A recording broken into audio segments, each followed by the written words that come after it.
un point lumineux dans le noir. Une information vitale, codée non pas par un son ni par une image, mais par le mouvement.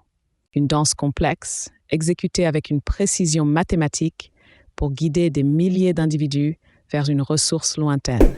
Ce n'est pas une scène de science-fiction, mais la réalité quotidienne d'un insecte millénaire. L'abeille, un nom qui évoque le miel et le soleil, est bien plus qu'une simple ouvrière de la nature. C'est le pilier d'une société d'une complexité stupéfiante, où chaque individu a un rôle et où la survie collective dépend d'une communication sans faille. Ces petits êtres volants, des hyménoptères, ont bâti des civilisations miniatures régies par des lois d'une efficacité redoutable. Leur corps, recouvert d'une pilosité dense, est une merveille d'adaptation. Leurs 6 pattes, pourvues de corbeilles à pollen, et leurs 2 paires d'ailes membraneuses leur permettent de parcourir des kilomètres. Mais c'est leur cerveau, minuscule mais prodigieux, qui orchestre le miracle de la danse frétillante. Une butineuse de retour à la ruche, ayant découvert une source de nectar abondante, ne se contente pas de rapporter sa trouvaille. Elle monte sur une paroi verticale et exécute une chorégraphie précise, des cercles alternés avec un mouvement de va-et-vient de l'abdomen. L'angle de cette ligne droite indique la direction par rapport au soleil et la durée du frétillement la distance. Plus la source est riche, plus la danse est énergique, une véritable carte vivante transmise à ses sœurs. Ces architectes volantes se retrouvent sur presque tous les continents, de l'Europe à l'Afrique, des Amériques à l'Asie, partout où la flore est suffisamment riche pour soutenir leur activité. Elles sont moins présentes dans les régions polaires extrêmes ou les déserts les plus arides, simplement parce que la nourriture y est trop rare. Leur survie dépend directement de la diversité végétale. Leur alimentation est double, le nectar pour l'énergie, transformé en miel, et le pollen pour les protéines et les nutriments essentiels. Elles récoltent ces ressources avec une diligence inlassable, visitant des milliers de fleurs par jour.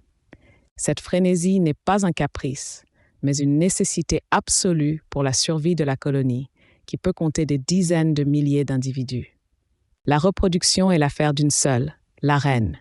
Elle est la mère de toute la colonie, fécondée une seule fois par plusieurs mâles, les faux bourdons, lors d'un vol nuptial spectaculaire. Elle pondra ensuite des milliers d'œufs par jour, déterminant le sexe de sa progéniture. Les œufs non fécondés donneront des mâles, les fécondés des ouvrières ou de futures reines, selon l'alimentation.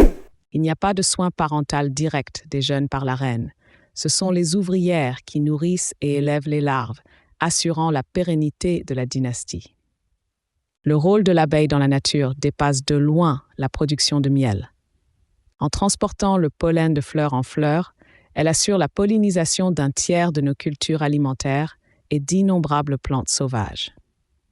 Sans elle, des écosystèmes entiers s'effondreraient, la biodiversité chuterait drastiquement et notre propre espèce serait confrontée à une crise alimentaire sans précédent. Elle est un maillon essentiel, une gardienne silencieuse de l'équilibre naturel. L'histoire évolutive des abeilles est fascinante. Descendantes de guêpes solitaires, il y a environ 100 millions d'années, elles ont progressivement développé un comportement social complexe, une adaptation majeure qui leur a permis de prospérer. Leur aiguillon, initialement une arme de chasse, est devenu un outil de défense collective au prix du sacrifice de l'individu. Leur capacité à stocker le miel et à communiquer des informations complexes sont des innovations évolutives qui ont scellé leur succès. Pourtant, l'avenir de ces êtres extraordinaires est incertain. Menacés par les pesticides, la perte d'habitat, les maladies et le changement climatique, les populations d'abeilles déclinent à un rythme alarmant. Le syndrome d'effondrement des colonies est un symptôme de cette crise globale. Leur disparition ne serait pas seulement la perte d'une espèce, mais l'amorce d'une catastrophe écologique et alimentaire aux répercussions incalculables. Chaque danse frétillante est un message d'espoir, une preuve que la vie trouve toujours un chemin. Mais elle est aussi un avertissement. La survie de ces danseuses infatigables est intrinsèquement liée à la nôtre, nous rappelant que dans le grand ballet de la vie, chaque acteur compte, et que parfois les plus petits messagers portent les plus grandes vérités.